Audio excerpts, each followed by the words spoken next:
trip through this, and we will click through a few of these. This first lecture is really about embedding us in, getting us used to using some of the tools, and I'll go through some of the IT information. So what we're going to talk about is history of computers. Now, don't fall asleep. It's not really boring history.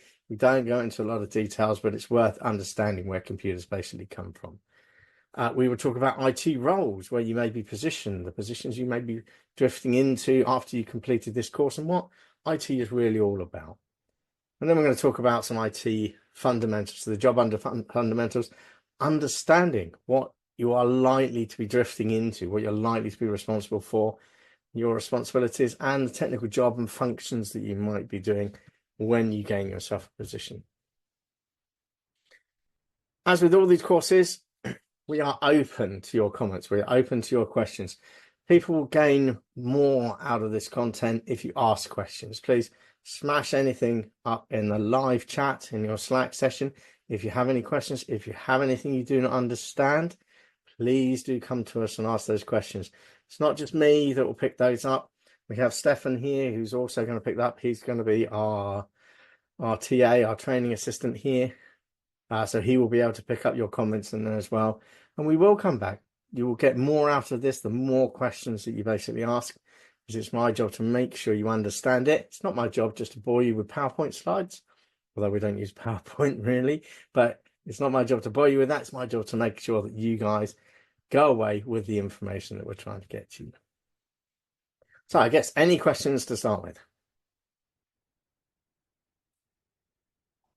As we will drift into introduction. You will notice that my eyes will dart left, right, up, down. Okay, I've got a couple of monitors here. I run Slack on one system, so I can keep looking over there to keep an eye on what you guys are looking at, as well as the general presentations that we're running through. Okay, so introduction.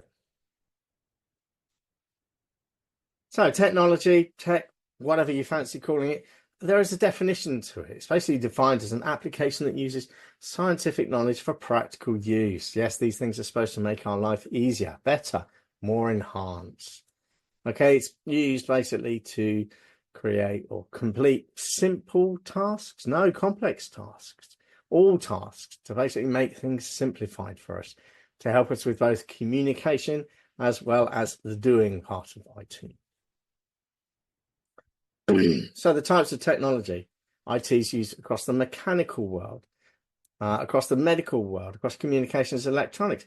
Mechanical, we have, has everyone, thumbs up if anyone's heard of products called CAD and CAM, which stand for computer aided design and computer aided manufacturing. Yeah, Sebastian's in there with that one, well done.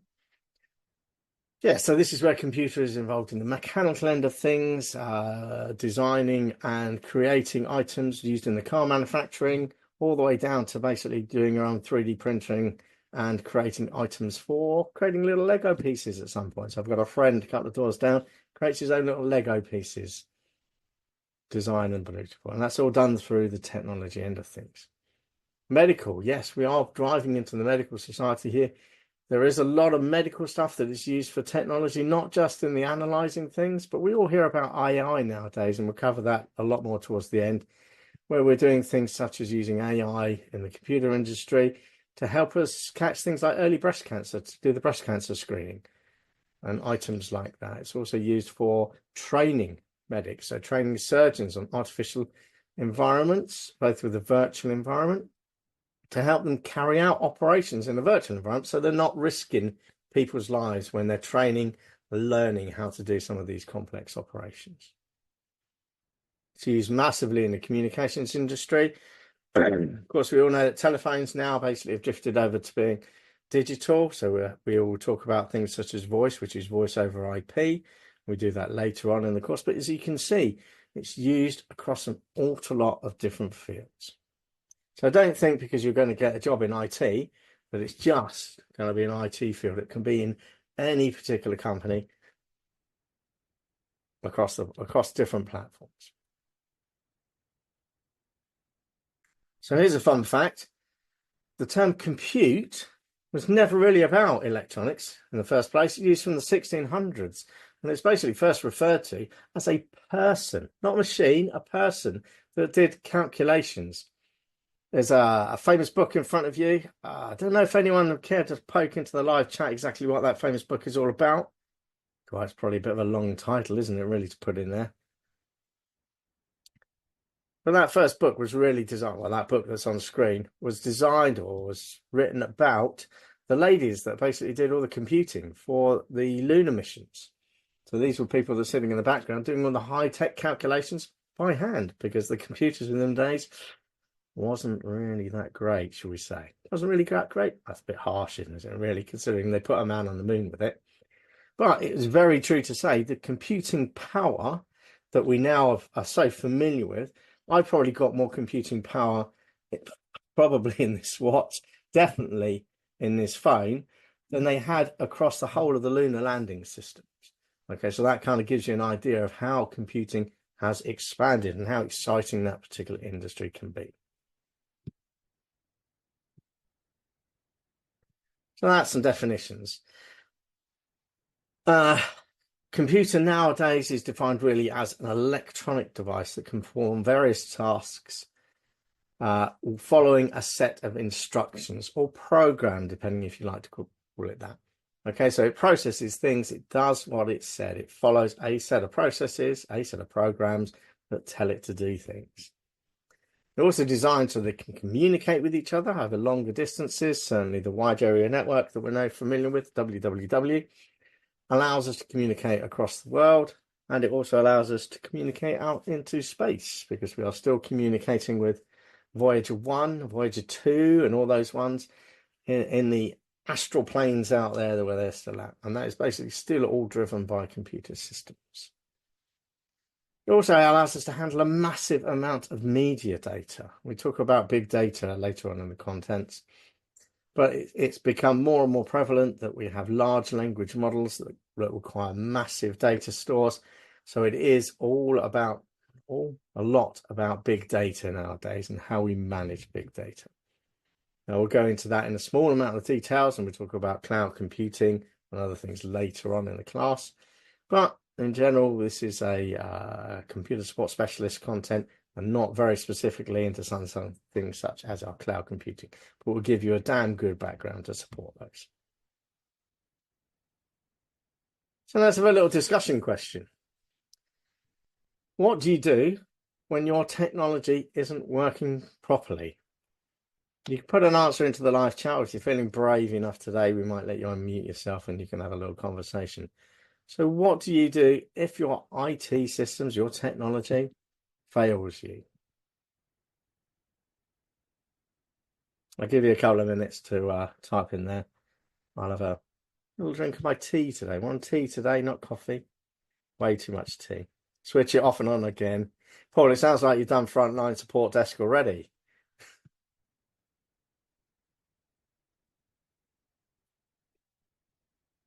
So we've got Paul is turning it off and on again. Sebastian is restarting the device as well.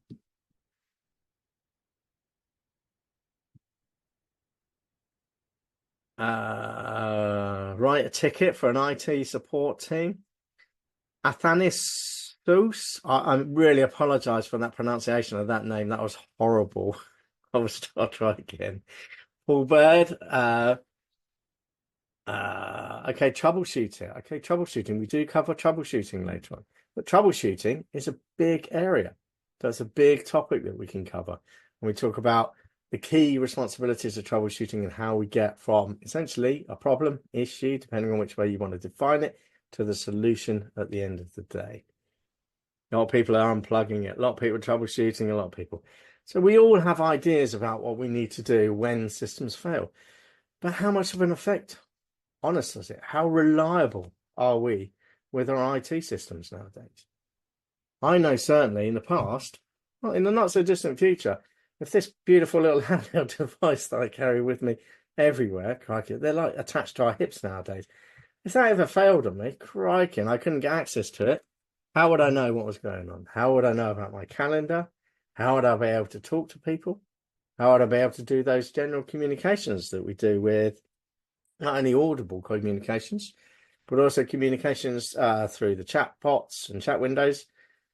Skype, WhatsApp, etc., etc. Well, Skype's dead nowadays, isn't it? I heard recently that Skype was basically dropped out, so they're not going to support that anymore. But Teams and all that communication platform, email, crikey, how would that work? How would we manage without IT? I don't want to bring it into too much of a disaster, but I'm sure a lot of you have seen, what is it, The Walking Dead, where they just lose all IT and the whole planet goes to pot? Yeah, pretty much it would be like that, wouldn't it? We are so reliant on IT, so it is critical that we keep our systems running. And indeed, the positions that some of you will be dropping into when we complete this course will basically be that in those positions where you help people to maintain their systems and help keeping them up and running, and you do troubleshooting to help people through these tricky times. Many questions on that discussion? Module C, check the basics, restart, error messages, update, test, restart, search solutions. Great load of things in there. We'll love chatting to you when we start doing the troubleshooting. Call a hacker friend and try to figure it out. It's got to be good, hasn't it? Okay, so let's just drop into, you can't hear the audio. Can everyone else hear me?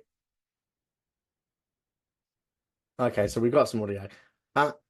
Seth, we'll get someone to drop in and try and give you a hand with the audio. If Stefan's about, he might come on and give you a hand there. Okay, so it's computer history. Don't all fall asleep. We're only going to touch history, okay? History wasn't one of my favourite subjects at school. It was sort of all right, but we got through it, didn't we? I think that was the way to do it. But it can be fascinating to understand where things are. So here's a question for you. Sorting out computer history. So let's see if you can have a couple of seconds, have a look at the items that we've got in here and place them in order. So we want you to put them in order in terms of when they turned up.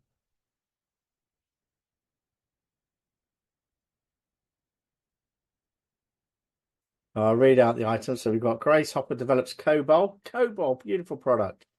Bill Gates and Paul Allen for Microsoft. The computer chip is unveiled. Steve Jobs forms Apple. Steve Jobs and Steve Wozniak. God, that was a beautiful time, wasn't it? Wi-Fi was developed for the first time, so that's the Wi-Fi communication. Apple released the Apple Watch. And Alan Turing presents a paper on computable numbers. Oh, computable numbers. Mozilla launches Firefox. God, Firefox. I remember Firefox when I was younger. I will refer to me being younger quite a lot during this course. Bearing in mind, I've been in the IT industry for over 30 years now. Crikey, it feels like ages. So if you can have a little think and try and put those in order and then splash it up into the live chat window and we'll see what sort of results we have.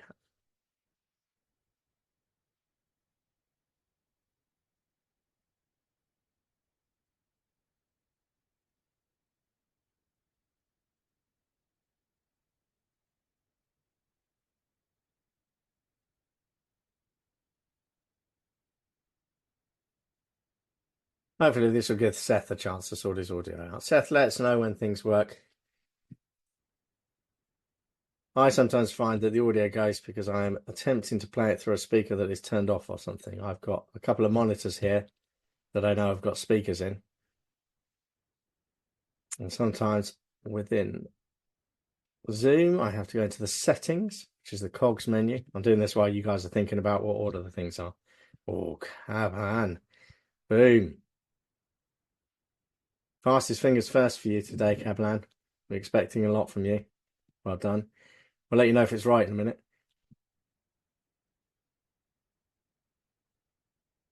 Anyone else got some opinions, or do we think that's right?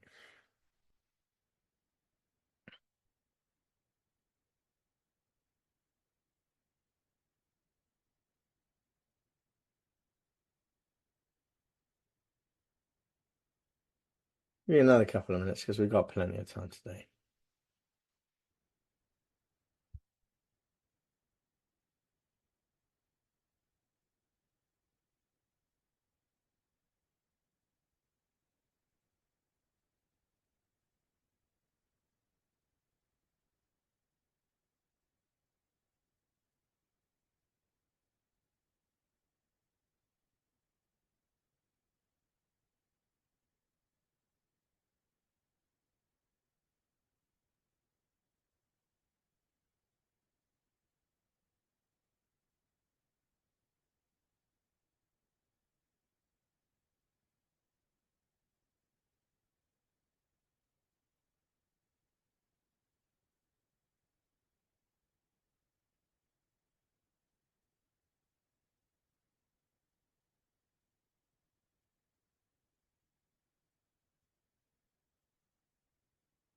The more you take part in these, the better things are, the more you'll enjoy it.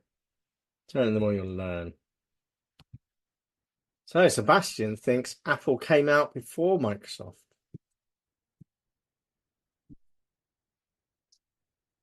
Nice little summary from Marcos there. So Alan Turing, Grace Hopper, developing COBOL. You put that before the computer chip. Jack Kilby and Robert Noyce down in number 3. Introducing computer chip. This is all good stuff, people. Both Steves, Bill Gates.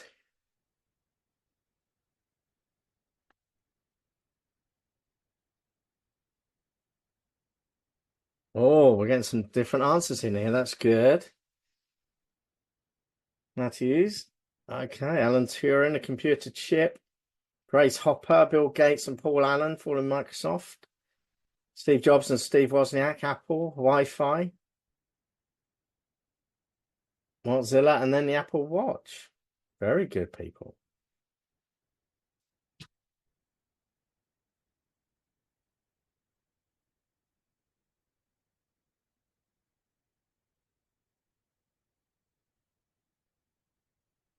Okay, so let's give you some answers on that then. Okay, well, I can tell you some of you are spot on and some of you are slightly out. Okay, but it's all a good exercise. It's good fun. So the very first thing was Alan Turing presented a paper on computer numbers. Okay, that was done. That was pre-Second World War. Certainly pre-Second World War. Alan Turing was also famous for something else, wasn't he? A bonus point for anyone who can tell me what Alan Turing was also famous for and what he was involved in during the Second World War.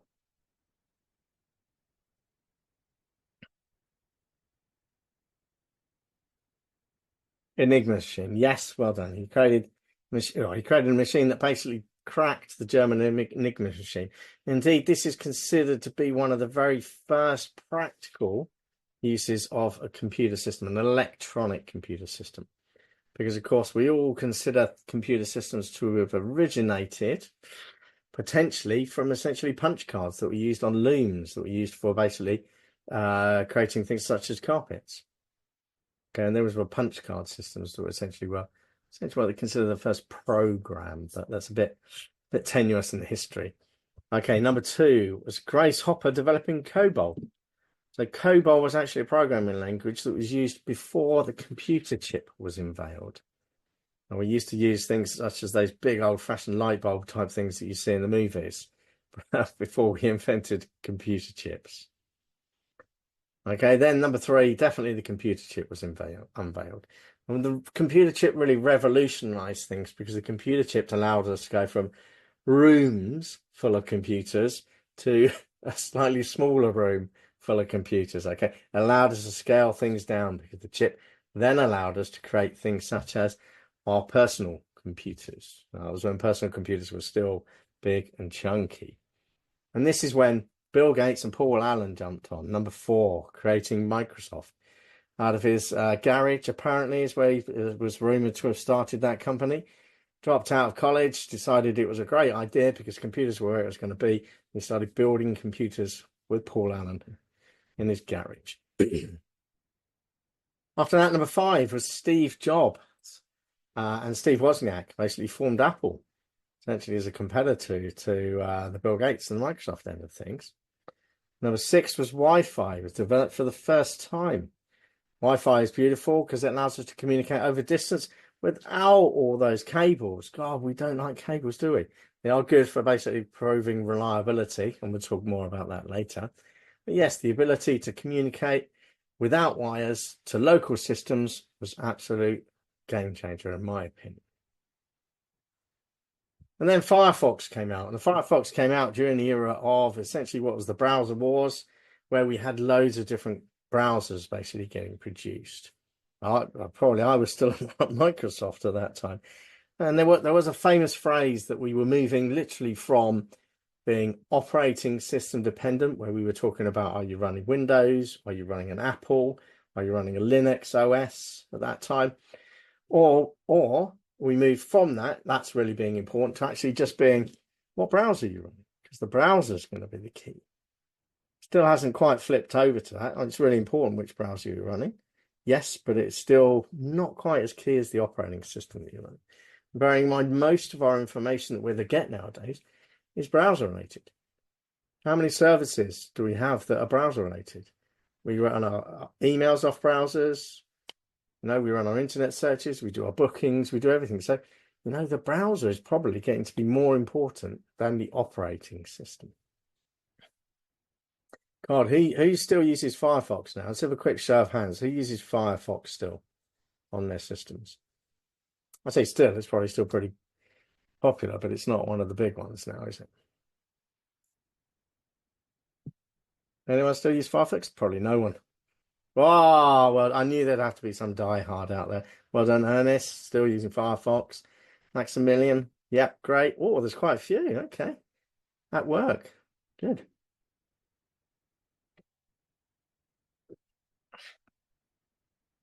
Good. It's good to see that it's still about. And then, of course, the last but not least, Apple basically released the Apple Watch, okay, which then basically meant that we could start carrying everything around on our wrist. I don't have an Apple Watch. I just keep doing this just to show.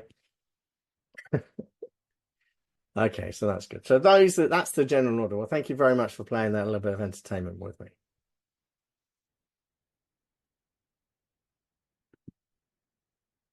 Okay, so let's move on then. So let's have a little look at the timeline here. So the history of computers. So 17th to 20th century was considered the early mechanical and theoretical foundations. So this is Pascal and Babbage basically getting involved in calculations, conceptual early computer design. Alan Turing basically producing his theories on mathematics and a groundwork with computation with the Turing machine. Then for the 1940s to the 1980s, we go to the first to fourth generation computers. And this is where we deal with generations of computers. We deal with a bit of leaps. So ENIAC marketed the first electronic digital computer. Okay, transistors were used as integrated circuits, led to smaller, more compact, efficient computers. IBM Systems produced the 368. Oh, God, whoever remembered the 368? Who's old enough to do that? Probably just me in the class, I hope anyway. Okay, so IBM Systems produced the 368, establishing a particular compatibility standard. And that was what it was all about. Lots of people producing different things and going nowhere with it. IBM said, let's have a 360 computer. That allowed us to produce certain standards, which then made things very compatible with each other. And then finally, microprocessors brought about personal computers like the Atari 8800. Wow, and the Apple II. Very nice toys. And in their time, I say. And then in the 1990s to present, okay, that's the internet era and beyond. This is where we are literally dealing with wider communications and allowing that end of things. So it's rumoured, well, this is the current belief anyway, that there's a bit of dispute every now and again against some of this stuff, that Tim Berners-Lee basically invented the World Wide Web. Okay, Moore's law drove rapid advancement in processing power and technology. Moore's law is basically observes that the number of transistors in an integrated circuit doubles about every 2 years. So you can see we're bringing to talk about an exponential growth in terms of the power and the speed of our processing. And then we, of course, drop into things such as our modern computing, which includes smartphones, cloud computing, and the Internet of Things. So when you ever see the words IoT, that's the Internet of Things. And those are literally all the small bits and bobs that we kind of throw into that environment. We kind of like to give them a bit of a definition. So these are the small Internet of Things that carry out different things. Internet connected devices. Again, feel free to ask any questions as we go along. So that's kind of the hardware end of things. Let's talk about the operating system timeline. 1969, Unix was developed. As a bonus point for anyone who can guess how old I was in 1969. Single digits, let's go that way. It was a single digit number. So Unix was developed. But Unix was an operating system developed by a group at Bell Laboratories. Okay, later on, the Linux operating system will be developed based on Unix. Kind of weird. What literally happened was Linux was created, or Unix was created by Bell. A couple of really bright guys basically smashing it and doing great. But it was kind of that era where everyone kind of went, oh, we want it to be free. Why are they charging us fortunes for this sort of thing? So a couple of the developers off of that kind of went, we don't want to work for this big evil corporation. So they kind of left and said, what we're going to do is we're going to take our knowledge and we're going to build Linux. And they said, well, everyone can have Linux. It's free. And everyone can do what they like with Linux. So they basically created the first open source operating system. And nowadays, the vast majority of internet websites are basically serviced and run on a flavor of a Linux products. So in 1975, we said Bill Gates and Paul Allen basically produced Microsoft, or at least formed Microsoft. 1975, only 1 year before Steve Jobs and Steve Wozniacki came out and did Apple. Okay, so they were pretty close in times. Stephen will tell you Microsoft was first because he's a Microsoftie through and through. Acorn released some stuff in 1981. That's the IBM released the first personal computer called an Acorn using MS-DOS. MS-DOS, disk operating system, that stands for. Very first disk operating system. Well, before that, we weren't using disks. We were using some disks, but it wasn't run very well. So disk operating system. 1984, Apple Macintosh released featuring an operating system with a graphical user interface. This is often referred to as a GUI. So it wasn't until 1984 that we weren't looking at a text-based system. Everything before that was simply lines of code, text, information like that. And it wasn't done on a graphical, it was done horribly. It was beautiful, but horrible. And then they produced a graphical user interface. And then Microsoft followed that up pretty rapidly with the Windows operating system, which also featured a GUI. Okay, and basically that's in its response to Apple. Why do we have GUI? Why do we have a graphical user interface? Because it's easier to use. We like driving things with the mouse. We like to click on things. We like to see a visual cue to what we're doing rather than having to write lines of code to get the system to do things. And there is obviously a big dispute that goes around that end of things that we probably shouldn't get into, which is about the mouse, who developed the mouse first, who should be suing who about developing a copy of a mouse, or who should be suing who about GUI. I remember sitting at Microsoft while all this was going on, being quite entertained by it all. It's very good fun. Kept the lawyers employed, that's for sure.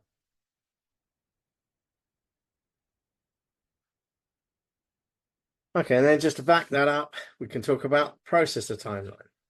So you see a lot of this stuff ties in together. So Intel was founded 1968. Okay, Intel is an American multinational semiconductor company, which allowed us to create the first CPU, the first central processing unit.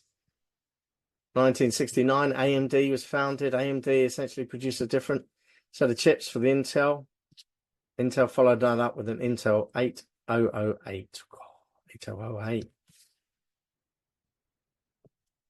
Here's a question. No, we won't ask this as a question because no one younger than me is going to know the answer to this. So an 8008 microprocessor introduced in 1972 was an 8-bit microprocessor. So it could process 8 bits. Ooh. Nothing compared to what we do now, isn't it? Had a clock speed of 200 kilohertz. We're not even talking megahertz. 200 kilohertz.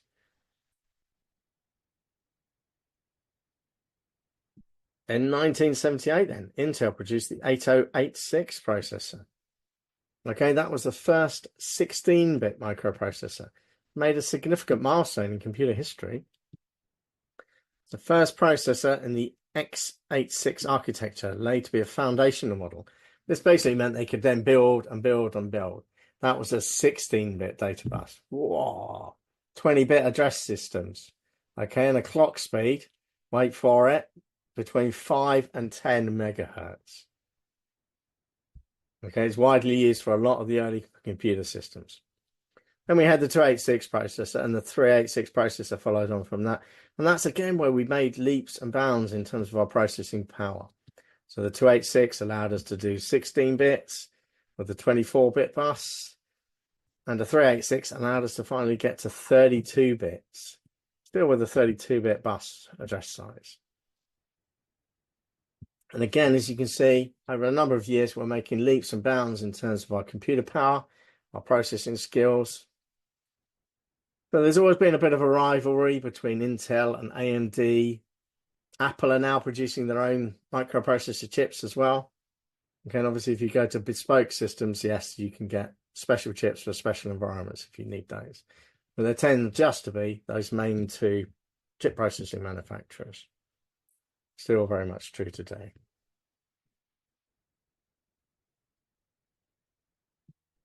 Then we talk about storage. Oh, crikey, have I got any of these? I don't even think I've got any of these lying around. 1950, everything was done on... Oh, look at that. It's a beautiful picture there. Is that one of the first computers getting loaded in? Don't. My dad used to work at the Met Office. I had one of the big supercomputers in there. Entire rooms full of the thing. So tape drives, yes. We've all seen Austin Powers, haven't we? Crikey, everyone's watched the Austin Powers movies. Everyone's seen some James Bond, where they're relating to that sort of, 60s, 50s, 60s, 70s environment.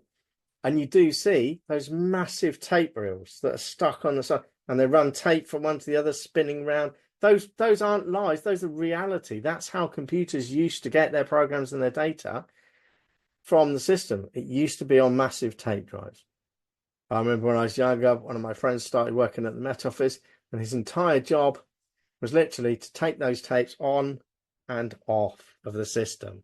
And you get a little message come down and be, oh, we need tape 258 loaded onto bay 75, and he'd quickly pick it up and he'd stick it on, feed the tape through, press OK, and then it'll start loading the program through. Yes, archaic stuff.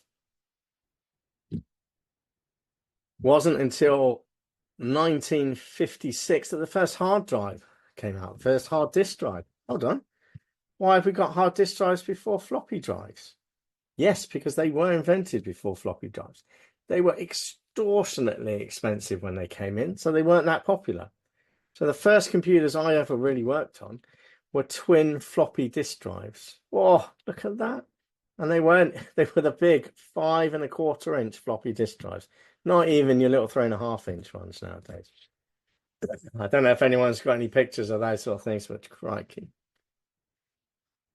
But if you look back in history, even before the 5 1/4 inch floppy disk drive, the old mainframe system, the DEC VAC systems, God, now I'm talking times, aren't I? The DEC VAC systems had 8-inch floppy disk drives. That's like 8-inch floppy disk drives, guys. Okay, and then we kind of cut them down, put them into PCs and get 5 1/4 inch. I remember the 5 1/4 when a Marcos. Yes, it's good. So as you said, hard disk drives, 1956, developed, floppy disk drives. Oh, Doom. You still run that? Look at that Doom. Who remembers Doom?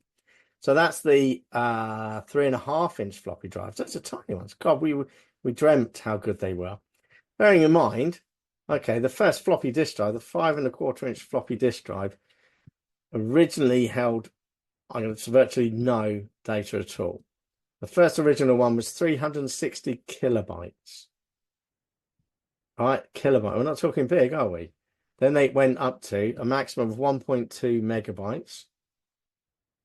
The 3 1/2 inch floppy drives went, well, we can do loads of that. They went from 720 kilobytes to 1.4 megabytes. Wow, we're not talking loads. I used to load Microsoft Excel on when we started PCs, on 2 3 1/2 inch floppy disk drives. You had to put one in, it would load that piece, you'd have to click it out, it'd say insert disk 2, put it in, it would whir around, and it would load up Microsoft Excel. And then if you want to do something complicated in Excel, it would say, oh, can you please put the first disk in? And you'd swap the disks while you're doing some calculations. So the fun we used to have.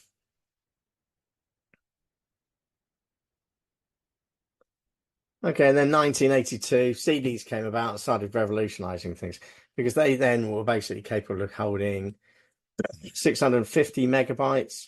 A lot of them were only read only. So you'd write once and then you'd read from those. And then we ended up, well, solid state drives were actually developed before CDs. So we had SSDs before CDs, but they were expensive. You got to remember, a lot of why we're not using some of this stuff earlier on is because of how expensive they were. The technology was there, but the manufacturing process to put my teeth back in, to create SSDs at an affordable price wasn't available in the 1980s. So we didn't use them. Okay, that kind of brings us to the end of that small piece of history for you. We've got a little question for you here. Which of the following happened first? Microsoft was formed, the Unix OS was developed, Wi-Fi was developed, Apple was formed. Oh, look, we've got a couple of really quick ones in there. Edelrad, Matthias, Folio. Okay, there's a lot of us basically saying B was first. Yeah. Yeah, we're all cracking that one through. That's good. I'm glad you all paid attention during that little bit of history for me. Yes, definitely. The Unix OS was developed first. Good stuff. Any question? I'm not expecting them to answer this, but please do. Any questions about the rough history of how things go in the computer industry? If not, whoever had a BBC microcomputer, they must have come out. Oh, when did they come out? They must have been 80s, late 70s, 80s. I remember having one as a child, loading games up with a tape drive, a little cassettes, if you remember what cassettes were. Yeah. Do you have a question? Marcos, far away. All ears. Do you want to happy to type it into the live chat?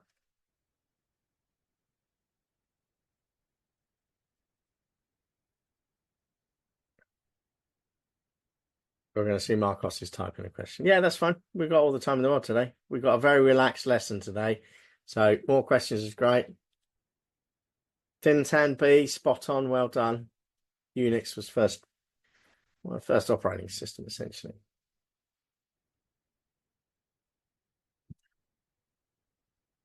Does anyone, while Marcos is typing something,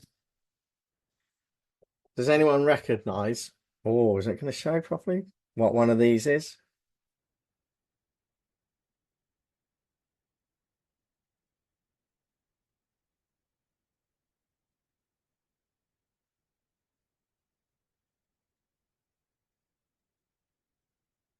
Punch card. Look at that.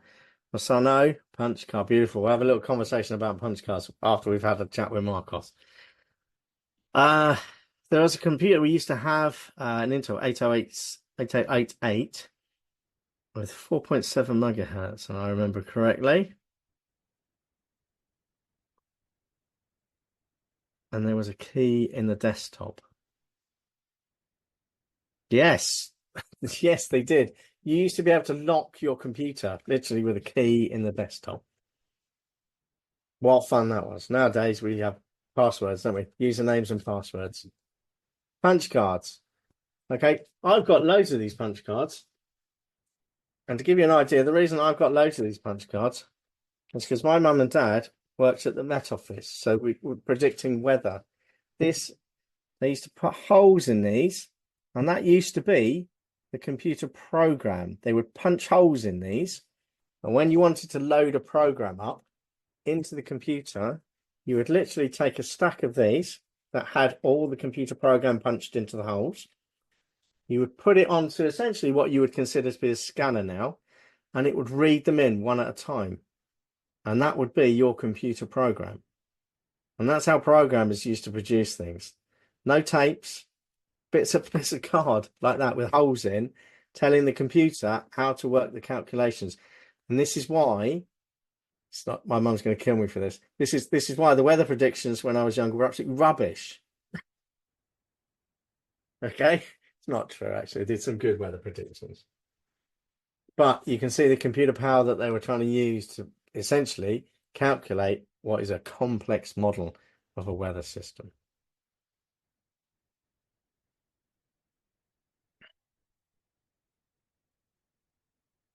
Okay, so we're going to drop into another discussion question before we introduce you potentially to our first break of the session.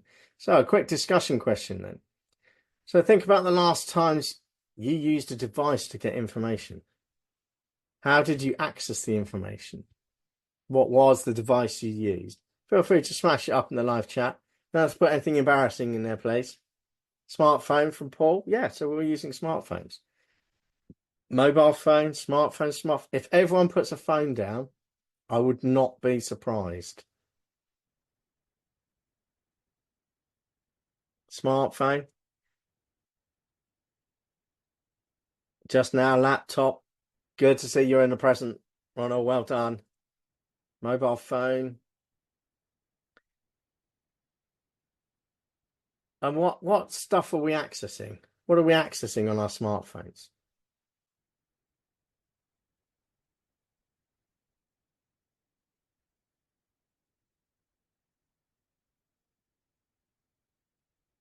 Seth's got an interesting question there. Like a plant you water and it grows, put in data and get data information. Yeah. Phones, browser, punch card. Locations, yes. Where are we located? I mean, what information is there we cannot get on our smartphone? If we look at it 10 to 15 years ago, probably a bit longer than that, and these were like bricks. They weren't even smartphones. I used to have to carry one of these around. It was like carrying, everyone knows what a big 12-volt car battery looks like. That used to be called a mobile phone. It was about that size, and you used to pick it up and carry it out of your car. And it would have an old-fashioned handset with a cable running down. That was a mobile phone in the old days. Absolute hilarious compared to what we have now. So what can we do from our electronic devices nowadays? Asking you how to lose weight. Precious, you don't need to lose weight. You're always amazing. We can access everything. We can access everything from our banking, our job applications, our banking, our social media sites, all our communications formats, booking holidays. We can do basically everything from these toys, can't we? We can order our shopping. God, I mean, you guys work for Amazon. I mean, I use Amazon. I probably use it more than a lot of you guys do, the amount of orders I place with Amazon. So yes. That's when mobile phones took 17 hours to charge and 5-minute talk time. Yes, they were very much like that, Paul. Thanks to battery improvements and things like that. Yes, and the microprocessing advancements we've made, everything is becoming smaller and smaller. Wrist devices are now basically in, aren't they? So I don't even have to carry a phone now. I can simply do the lot from this if I wanted to. Rubbish communications, but I look a bit silly walking around like this all day. Google search. Okay, that's good. So that kind of runs us through a little bit of the old history of IT, how it was, what it used to be. And I really think everyone should appreciate the pain that I had to go through when I was growing up with no mobile phones, no communications, going to the phone box to phone my friend. Wasn't quite that bad, but you know what it's like. And now we boomed. Everything is growing. And the reason I mention that is because history is a reflection of what we have in the future. So in the future, we're going to see similar expansions. We're going to see similar booms. We're going to sit here. We're going to sit here in about 10 years' time and laugh at how big our mobile phones used to be and how cumbersome they used to be. Probably as it all develops into wearable, we'll have them inserted in our arms, flat pads, multi-screens, VR headsets, just little glasses, and we'll be laughing about, oh my God, we used to have to carry that really heavy iPhone around with us. How ridiculous was that? Well, we're doing that now about the old phones. We'll be doing that in the future. But it is a really exciting industry, and I'm glad you guys have chosen to come on this course to get into that industry, because it is always going to expand. It is always going to be exciting. Okay, and on that, we'll introduce you. We tend to do these sessions tend to break into we do the first hour, then we'll have a little break with a bit of music. Gives us a chance to refresh. We'll get a coffee, an apple and a banana, I think is what I normally ask people to have if they get it, or a comfort break. We'll have that for about 10 minutes and then we'll pop back. Sometimes we might shorten the length of that break, depending on the topics that we need to cover and how much we need to cram into that 2-hour sessions. Phone booth, yes. Okay, so I hand you on to Rasha. She's going to play some banging tunes. We'll have a 10-minute break and we'll be back for... Yeah, back for... Well, I'd like to say 6 o'clock, but there's all different time zones around here, isn't there? I will not say that. I'll just say back in 10 minutes. There will be a timer on screen for you.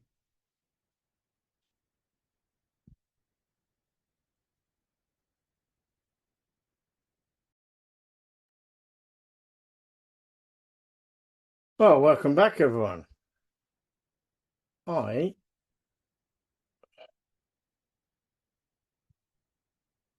need to remember to start my video. How are we doing, people? Okay, so welcome back. I hope you've all managed to get a coffee, an apple, pancake, or comfort break, or whatever it is you needed over those quick 10 minutes for you.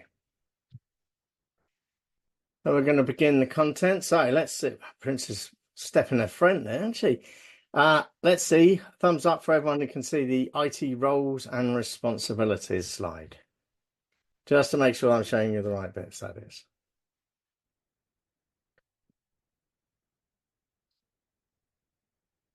Wow, perfect, Peter, Dashiell, Sebastian, Ronel, Marcos. Keep the questions going, as I say, through the course and the content. More questions, the more you'll get out of it. Okay, I'm always happy to drift off the topic if we need to, and we can always divert that and we can pick it up later. But always better to have more questions. Okay, so now we're going to dive into essentially the roles and the responsibilities. So IT, okay, it's the devices such as computers to access information. We kind of went through that. Allows us to create processes, store, retrieve, and exchange a variety of data and information. There's a plethora of roles that you could potentially do within IT. Okay, so it's not just based on a particular industry. The main responsibilities of IT support specialists is to manage computers and networks, store data, and provide technical support. Some of the roles, I'm going to read them all out because there's loads up there. IT support specialist is probably one of the prevalent ones, okay? You might get a first-line support job, second-line support job. You might become an application engineer, a guy who may well be designing the applications. A computer programmer, obviously where you write code. IT coordinator, IT director, IT network specialist. I wouldn't think we're going to drop into IT security specialist or IT director straight away, but those are certainly in the career path that you could basically get on. Network engineering. If there's any of you keen to basically become network engineering, this content of this course will give you a good foundations to step into those positions or continue further training to get those sort of qualifications that will then push you into those locations. Quality assurance, QA tester. Okay, QA testers are the guys that essentially, if some programmer basically writes a fantastic program, creates a beautiful website, the beauty, and I'd love doing it, the QA, quality assurance tester, is the guy that then breaks it. His job is to sit there, his or her job is to sit there and attempt to break that system, find faults, find errors. A lot of that is done through automated codes and automated tests. But yeah, that's the sort of person who breaks the systems that the programmer then creates. Again, software engineers are in there, support specialists, which is a key role, very important for keeping the businesses running. UX, so user experience designer. These are the people that design the web pages, the front ends that people look at, which is all about the user experience. And it's very important because if your website is rubbish and horrible, people don't use it, and then you don't get the sales. So looking at that list, has anyone got any particular targets where they'd like to go? Any particular roles? Please smash it into the live chat if you have a particular target that you're looking at, or a particular position you have in mind when you've completed this course. Caliban is number 1 IT support specialist. IT support specialist for Edward.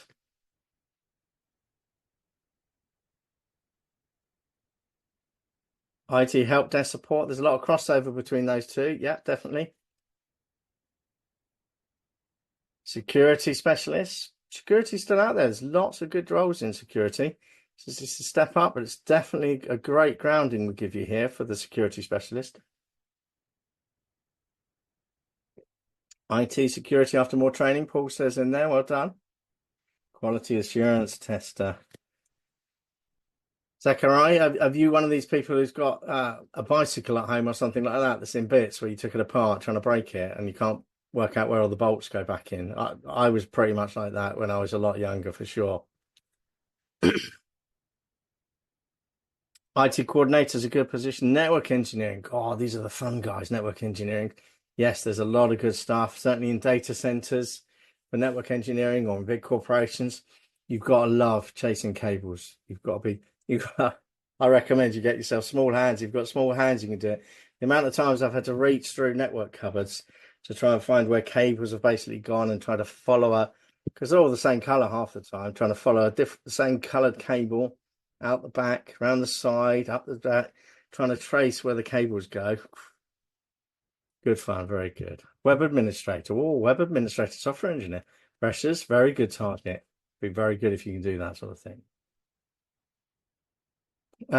Mateus is extremely interested in the UX in my school for years, but currently IT support or network engineer. Keep UX in mind. Yes, it's definitely a role that you could develop into. Certainly something you can jump from IT support specialist to UX engineers. Luca's just going to do all the jobs in the world, aren't you? Great stuff, Luca. It's good to have some ambition. Well done. Okay, so there is some overall responsibilities. Providing technical support and assistance is done via email, chat, phone, in person. God, we have walk-ins and things like that, okay? And your job is really to resolve issues.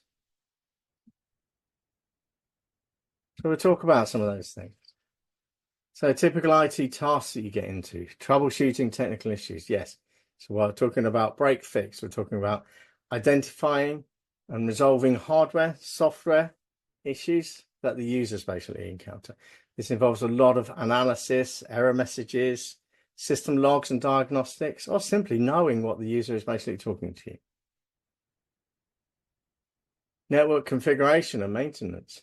So this is where you end up designing networks, creating the settings, dealing with firewalls and router, dealing with those types of configurations to allow traffic through, and more importantly, to stop traffic. It's all about denying everything and then allowing just the pieces that you basically want to come through. Software installations and updates. Yes, if you work in a big company, there will be specific jobs and specific persons that are in charge of just doing software installations and updates. Okay, it's all about designing and making sure that the software is updated and relevant, but also that that software you're installing isn't going to break some other system. So upgrading the operating system isn't a case of just going, yeah, fine, we'll have the latest release, that's great.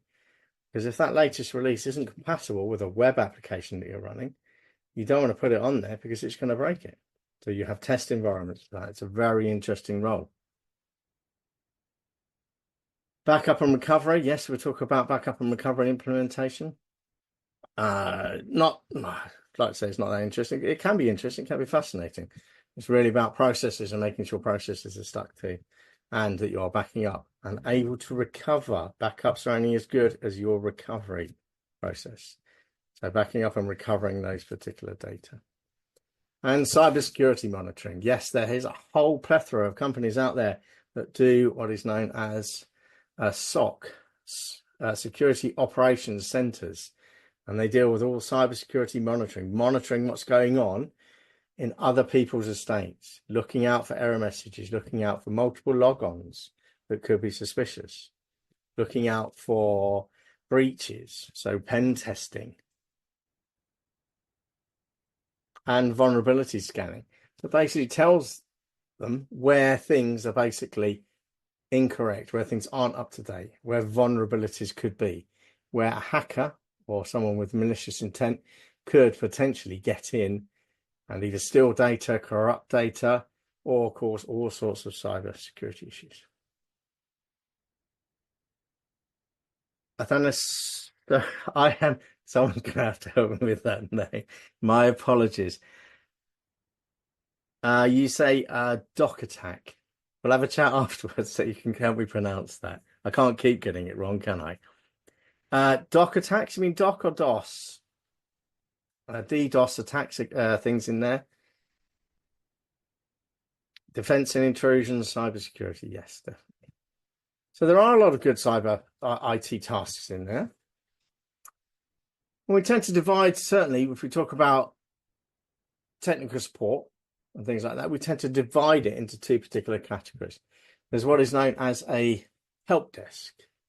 Okay, so a help desk is normally an internal to your company. So a big company like NATS or something like that will have its own internal help desk that it runs. That means its people will phone its internal people, and that is internal support. Or external support tends to be done by a third party. Microsoft has external support. If you use a Microsoft product, Windows, Office, or something like that, you can phone Microsoft as an external customer and talk to their support about their product. So that is external support. So we make a bit of a definition between the two of those. Internal, it's all within the one company, not going elsewhere. External, someone like Microsoft is providing software or a service, and someone external is phoning their support desk to get some information.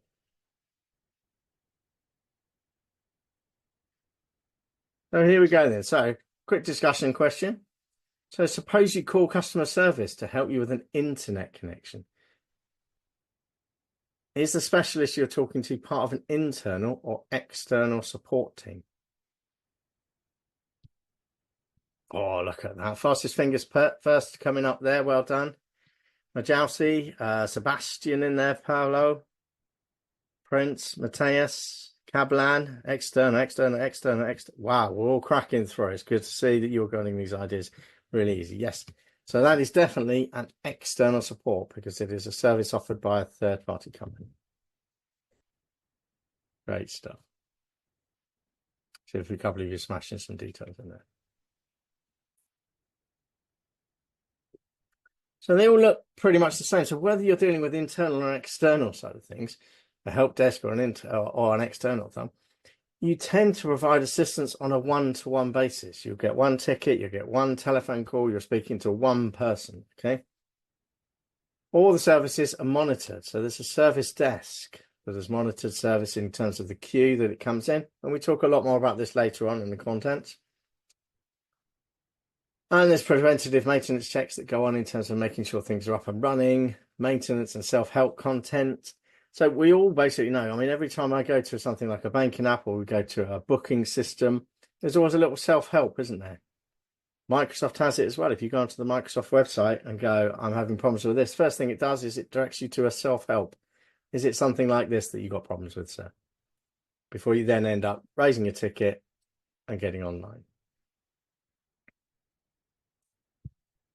Some things you're likely to be doing in there are things such as resetting network or application passwords, unlocking account if someone's managed to lock their account, re-imaging hardware. Much as we love the hardware we run on, whether or not you run on a Mac or a PC, every now and again it's one of those things. Every now and again you would just go, let's just re-image the hardware. Let's get rid of anything that could be causing problems and just blow it away and put a new system on. So much easier nowadays because all our data no longer lives on our laptops, does live there as well, but tends to live on the cloud. So I can re-image this piece of hardware. Takes about an hour or so, connect it up to the internet, and all of a sudden, strange enough, all my data is still accessible. So it is a lot easier now to re-image system.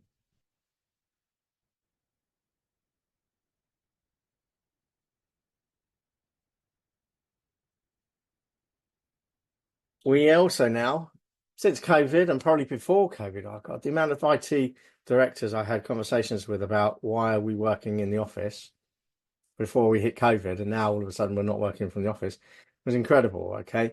We can, with the IT systems, we can work remotely or on site. So we have options where we work.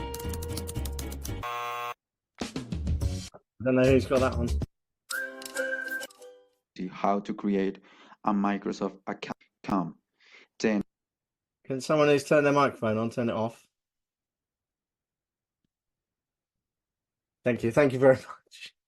We won't name and shame anyone. That's fine. So we can basically deal with things working remotely. I used to work with some developers who developed an application for us. They were in Australia, and there was one guy in New Zealand. I didn't care where they lived. I didn't care where they sat, because we're in a global world now.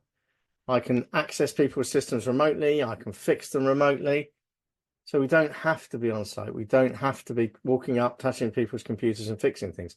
Sure, it's great to have walk-ins because it cheers your day up and keeps you doing things. But we no longer have that legacy of having someone to have to walk into our room and go, oh, my computer's broken. Can you please come and fix it? Because they can pick up the phone, message us. Well, probably not message us if their computer's broken. And we can do it in that particular manner. So we can work remotely. There's some common tools that we basically have to do that. Things such as video conferencing. Yeah, we're doing it now. We're doing it on Zoom. We're having some good chats. Certainly, modality. Hardware issues, yes. Hardware issues, you will tend to have to wander around and touch things. Yeah, definitely. Software issues is where a lot of the problems come. A lot of the hardware nowadays is fairly stable, so it's not a mass of it, but definitely it does happen. So common tools that are used. Okay, video conferencing allows us to have video conferences to chat to people about issues. ServiceNow does things like service desk management and service management. This gives us beautiful wallboards to tell us how our systems are performing. Wide area networks, how's that performing? How's our Linux estate performing? Zendesk is a common ticketing system. Okay, so Zendesk manages our tickets for us, so we can automate that. And of course, we've got our beautiful cloud computing, such as Google Cloud, AWS. Storage and shares are out there. So, don't worry if you're not familiar with these tools. We'll basically have a look at them later on in the course. But probably now it's a good time to have a little look at the course overview. So I know you kind of had, we should have a rough idea of what we're doing. This kind of gives us a little bit more detail. So this is what we're going to be talking to. Here are some of the topics that we're basically going to cover. So we're going to cover computer hardware. We're going to cover some of the software basics. We don't go into programming software, but we're going to cover the basics about software, what software does and where it is.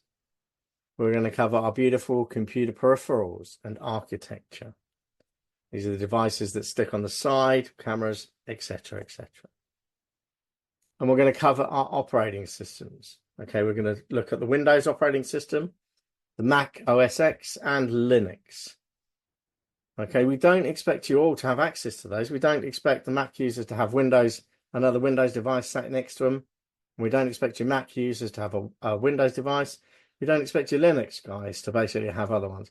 What we'll do is we'll provide you a virtual environment that you can go into and you can play with, stroke break, them as much as you like without affecting your local machine. And all you got to do is hit a reset button, and strangely enough, you'll be back up and running with the system again. And again, you can try to break it again. So we'll give you the access to those operating systems. Now, Mac is a strange one. I don't think you're not licensed to run a Mac OS X unless it's on a Mac machine. Okay, so that's one of the fun things. So we'll talk a lot about the Mac operating system, but we won't be able to give you any play pits for those to play on.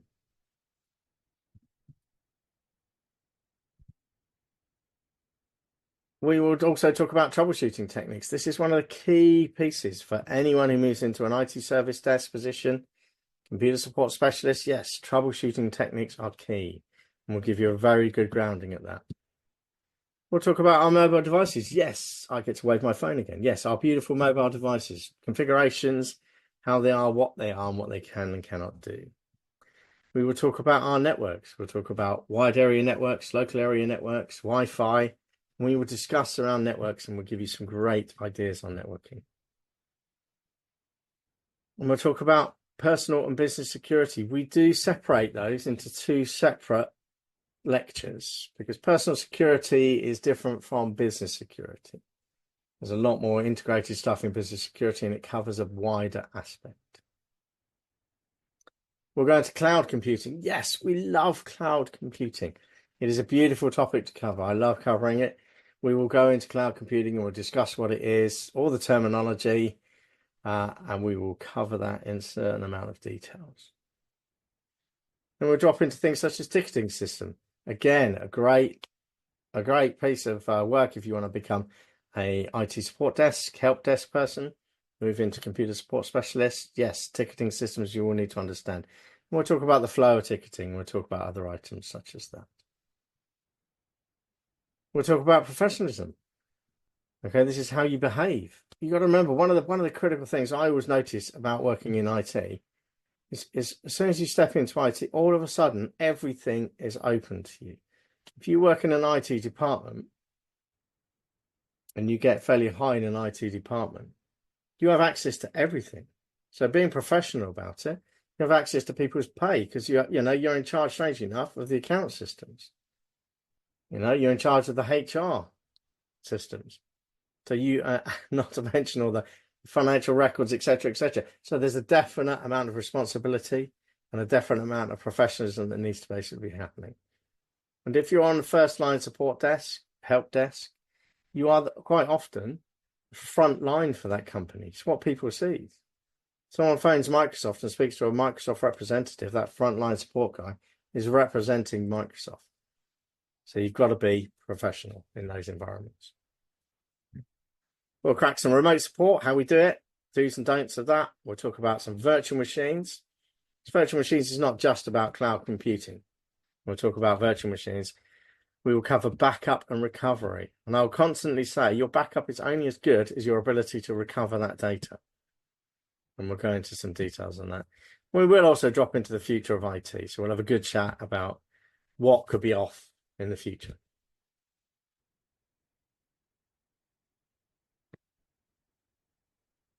Good. Any questions about what we're going to cover before I kind of slip into the next topic?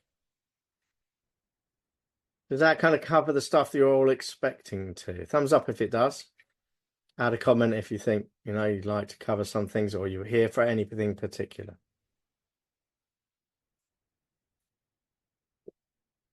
Marcos, do you have a Windows machine and a Mac? Cool. I'm going to ask a horrible question. Which one do you prefer?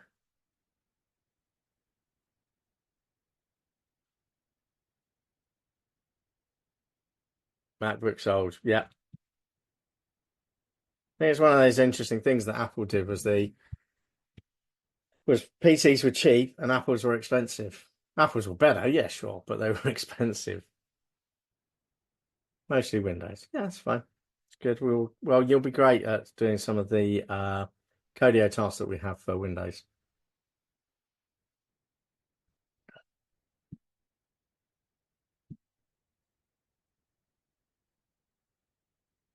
Maddie is curious about ticketing systems. As I don't have any idea, yeah, we'll cover you. We'll hold your hands through that and we'll introduce you to ticketing systems and how they manage the flow of tickets and what benefit they are for companies.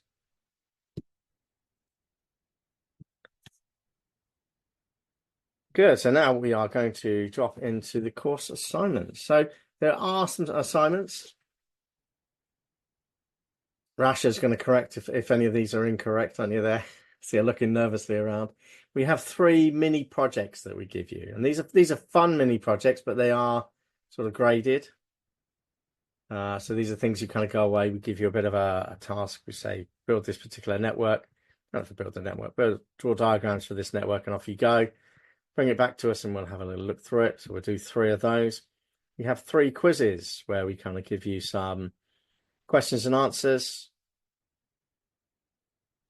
And we'll give you a certain amount of time to basically get those. Those are weeks or something like that, isn't it, Rachel? We don't kind of go straight away, off you go, please answer this now. So we do that. So we give you time to complete these items. They're not long stuff, so don't think you're going to be taking days and days to produce these. They are some good quizzes. They are very targeted, as are the mini projects. And then we have 10 labs that we basically go through. So that's 10 little trips into Codio. We'll introduce you to Codio in a little bit, where you are asked to go in and perform some virtual sessions. And we have a little play. These are essentially a big sand pits for you, is what our labs are. You can go in, we can set you some tasks or give you a list of things you can do. And you play with the operating systems, or you play with the ticketing system. You play with a variety of items, and that helps you understand things.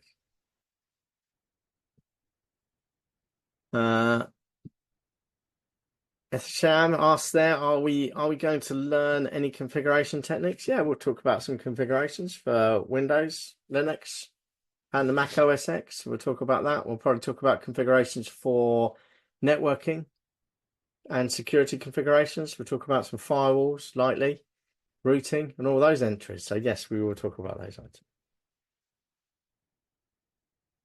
Any questions about the course assignments and little things like that we'll get you to do? Don't be scared of them. That's the biggest thing. I'm going to say they're easy, but that's because, you know, I write most of the questions, so they're going to be easy for me. They're not impossible. I'm not cruel.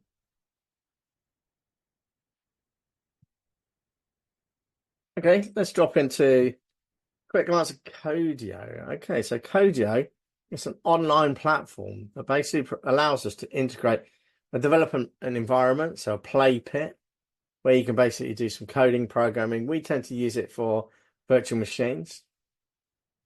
And when you drop into Codio through your training portal, you will find a set of labs.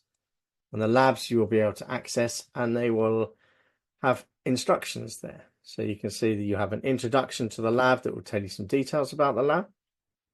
And then you have an activity overview, and then we'll give you a set of steps. So it's kind of a handheld step-by-step that will say, go into the control panel, change this particular item, see what it does, and we can carry out those little items. Okay, so we will hold your hand very much when we get into this and we start using Codio. Stefan will basically be running most of the Codio sessions. He's excellent at that, and he will talk you through it. And these are available for you. So if you don't quite manage to complete it during the lecture, they'll still be available later, and you can kind of play with them. They don't stay forever, but they're available for a certain amount of time for you. When I say a certain amount of time, I think it's a week or so for each, or probably longer, depending on what we're doing with the Codio at the time. So you will have plenty of time. So if you don't get it done in the lecture, you get another, you get a bit of time tomorrow or the day after, you can drop in and kind of go, pop through it. And if you do really struggle, then yeah, I mean, we can have a chat with the teaching assistant, and you can get some time with the teaching assistant, book that in, and hold your hand through it all and make sure that you can do the tasks that we ask. Any questions about Codio? It is a virtual environment. So we are not asking you to install anything onto your machine. We don't ask you to break any of your machine settings or anything like that. It is simply a web base. So as long as you can get on the browser, I think we prefer to use Google Chrome to get access to it, because it's one of the more compatible browsers. As long as you can use Google Chrome, it's like accessing any other website, but with the virtualization environment in there. Good. Any questions about Codio?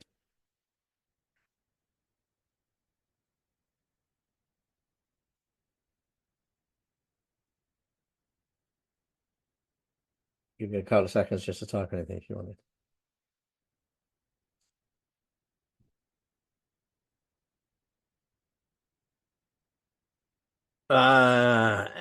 Edard asks there, is using Chrome a must, or are we allowed to go with other browsers?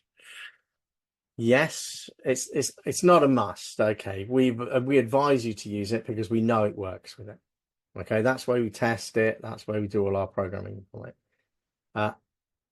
Potentially, you could get in with a Firefox or with an IE or something like that, or an Edge Explorer. Yes, you're welcome to try it. I mean, we're not going to force you to do it, but the general advice is, yeah, if you can, just download Chrome, use it with Chrome, That way it will save you getting to the point where we're kind of going, let's do the Codio stuff, and you sitting there going, Dave, I can't get in because I'm using some funky version of Firefox. Sebastian asks, it works on any platform or is it compatible? We don't care what operating system you use, it's a browser. So as long as you can get Google Chrome installed onto your Linux, Mac, PC, your little, what do they call them, Chromebooks? They used to have Chromebooks. You can run off a Chromebook if it's running the right browser. Okay, we don't care about the operating system.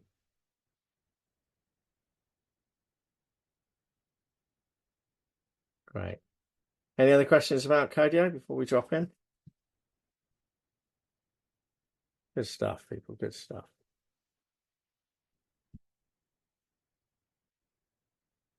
We're doing really well cracking through this course. I'm enjoying the start of it.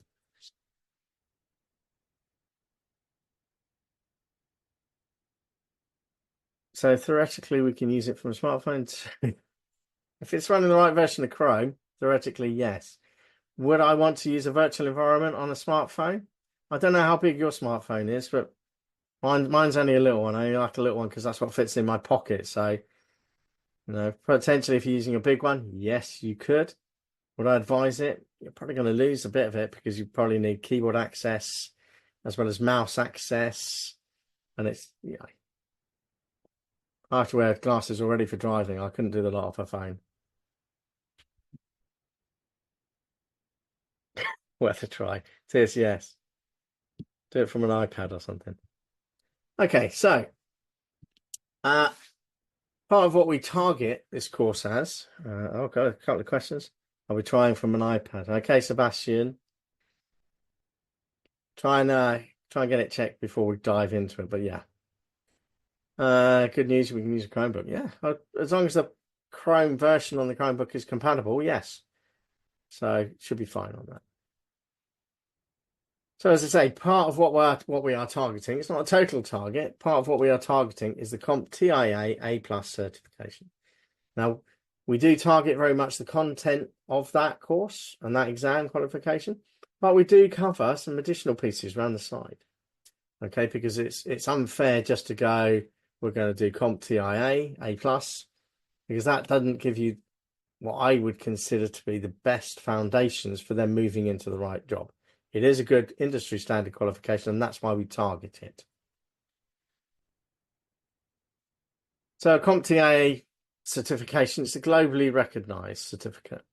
Okay, it's a foundation skill in IT knowledge and IT support roles. So they say that the career path basically is IT help desk, data center technician, business analyst, IT server technician, field service. So you can see a lot of those things basically match what we are basically doing. MSP personnel is a managed service provider personnel. So anyone who's managing a service for you. So the jobs that it basically targets are pretty similar to the ones that we have. So to give you a rough idea, CompTIA basically breaks it into 2 exams. They have a Core 1 and a Core 2. They give them some beautiful numbers, which we ignore as much as we can. The first topics cover mobile devices, network technology, hardware, and virtual and cloud computing. Core 2 covers the operating systems, security software, troubleshooting, and operational procedures. Now the passing score, 675 out of 900, 700 out of 900. Yep, we can all manage that. It's not really going to be super tricky as far as I was aware.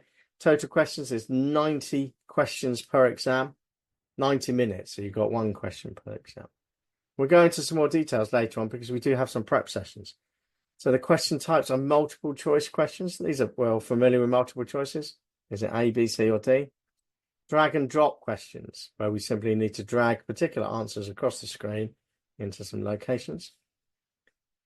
And there are some performance-based ones. These are things like modeling, where you will go in and they'll say, go and change a particular setting in the control panel. So you have to then find the control panel and change a particular setting. Or they'll show you something like a couple of computers with some IP addresses and they'll say, well, What do you need to change to allow this computer to talk to this computer? Don't be scared. We will cover how you basically do all this stuff. So we will not leave you unprepared. We will teach you throughout this course all the items you will need to basically pass those exams. Prior experience, none. Don't need prior experience to sit the exam. 9 to 12 months experience recommended. Do this course. That's probably all you're going to need.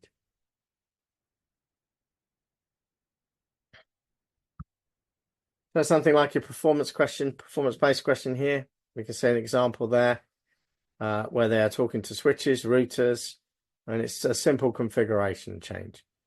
So that don't focus so much on the details on that slide there. Just focus on this is going to be what a test question might well look like. And I think this one talks about working with the executive office and who can access which particular DNS server, which particular switch. So we won't go into any details. And later on in the course, as we get closer to having to sit those exams, we will do some prep questions. We've got 2 prep sessions. I'm sure it's 2 prep sessions from what I remember. 2 prep sessions where we will sit you down and we will go, these are the type of questions, this is the sort of stuff you're going to experience in this exam. And we'll give you a hand through those. So we will make sure you are looked after. In addition, throughout this course, we will have some fun. Okay. I don't want to be boring and lecturing you all the time. I want to be having fun as well. So what we'll do is we have a product we use called Kahoot. It's a fun question system. So we basically will bang it out. We will ask you some quiz questions and we will have leaderboards and we will have virtual suites and treats and fireworks and all that sort of stuff just to jazz things up. So we will make it as entertaining as possible. But remember, we're making it entertaining because it's knowledge transfer. And when it's entertaining, you will remember more knowledge. Just as I said, when you are communicating more in the live chat and getting involved, a lot of this stuff will begin and stick in your memory. Seth, what question do you have?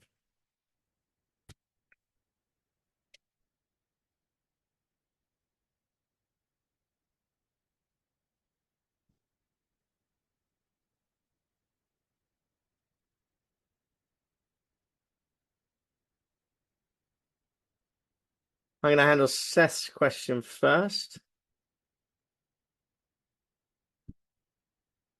Can I write the CompTIA exam after this? Write or take? Once you finish all the lectures, we think we have given you the ability to pass the CompTIA exam.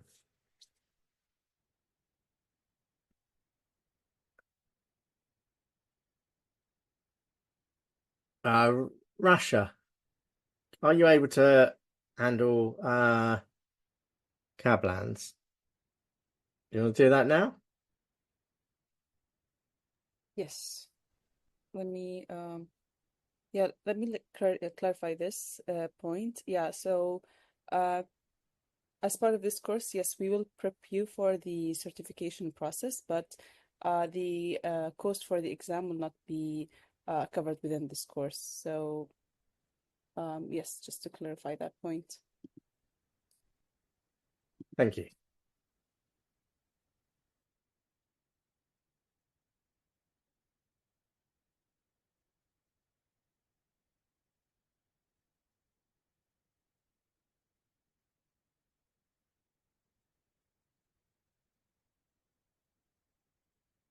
Paul, giving us some good advice there. Paul said loads of places offer vouchers on the CompTIA exams. You won't need to pay full price, so there will be some discounts floating around somewhere on the internet. This is always the way these companies work.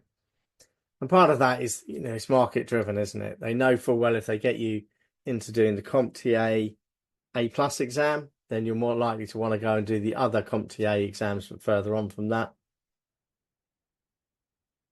I'm not going to be able to answer that one because it's going to, sorry, the question about how much CompTIA certification costs, because it's been a while since I've looked at it. I'll simply park that one. Have a hunt round, like Paul says, you'll be able to get some cheap vouchers elsewhere.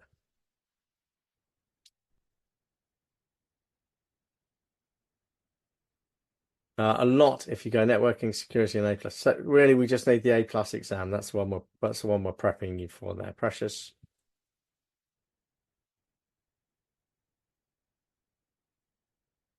The exams are taken. You can either go to an exam center. Precious, just answer this one. You can either go into an exam center, you can look that up locally on the CompTIA website, or you can do it virtually. You can sit at home and do it. Okay, and they have a beautiful system that tracks your eyes and your movements and checks you don't have manuals or multiple screens. So it's kind of like a watched exam at home. You don't have to do any exam, no, Marcos. Marcos asked, do we have to do this exam? No. The reason that we tend to advise you or tend to target that is because if you can wave in front of an employee that you have the CompTIA A+ exam, then they know you are at a particular standard. But just as well, you can simply say, you've sat Dave's fantastic course, and anyone who knows me will simply give you a job straight away. That's one of the thoughts anyway, Marcos. We do run to a really good standard here. And indeed, before we started tailoring it towards the CompTIA, we ran a lot of students basically through these exams, essentially through our courses, that then literally walk straight into other positions. So it is very much doable. It is a tick in the box, the exam process. Potentially worth doing, depending on how you feel about it.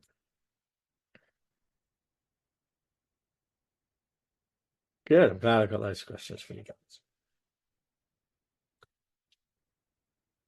Okay, so as a bit of a conclusion then, today we kind of covered a brief history of computers, and I thank you very much. You all managed to stay awake through my history presentation, which is great, and you asked some really good questions on that. That was good.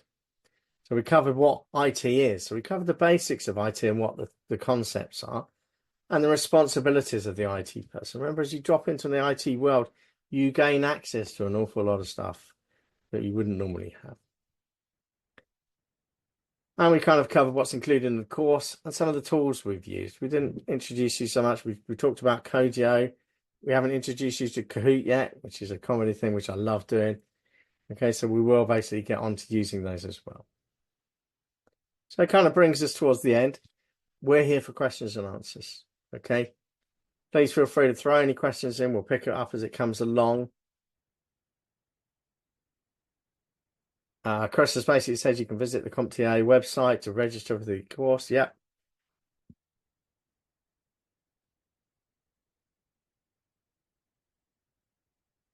And that was Marcus's next question anyway. Well done, Marcus. Thank you, Chris. Good. Please feel free to bring any questions up in the live chat. A history question. Thank you, Marcos. Any history questions is much appreciated.